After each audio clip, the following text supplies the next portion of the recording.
tragic death of a Lakeland teenager at a South Carolina camp is raising some concern for many parents who send their children away for some summer fun. Tonight, 8 on Your Side is showing you what Florida is doing to make sure the camps are safe.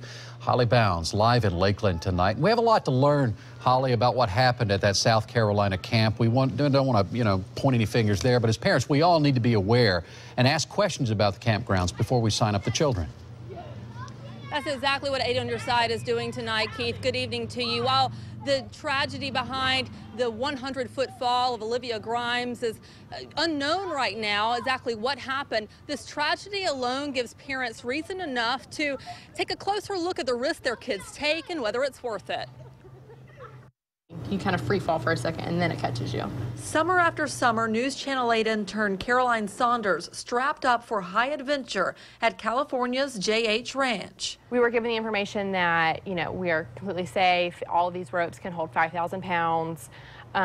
Your harness will catch you. The belayers are trained and to not be afraid. So I never was. As soon as she met the age requirement, she enrolled in a 2-week training to become a guide for the ropes course. They told us people don't fall from 50 feet in the air, they die. So, I was always terrified. I triple, quadruple checked every time I put anyone in the air. Knowing all the straps and fastens and hooks involved before takeoff, she's shocked by the news a fellow Lakeland teen fell to her death this week on an adventure to which she can relate.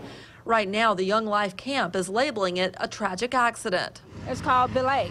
And so they're belaying them in case something happens. Kay Fields oversees Girls Inc. in Lakeland, which has a ropes course on a much smaller scale.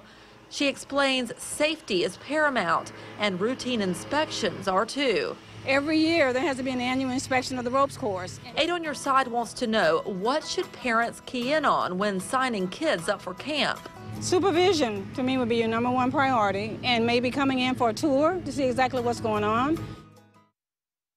Now, a spokesman for the Department of Agriculture and Consumer Services tells me they inspect courses and zip lines twice a year, but there is a list of exemptions that could include your child's adventure, so you want to make sure to ask about that. Keith? Well, you just think something like this can't happen. You just take it for granted everything's safe. Miss Fields offering some pretty good advice there, too, about a camp tour. What else can parents do, though?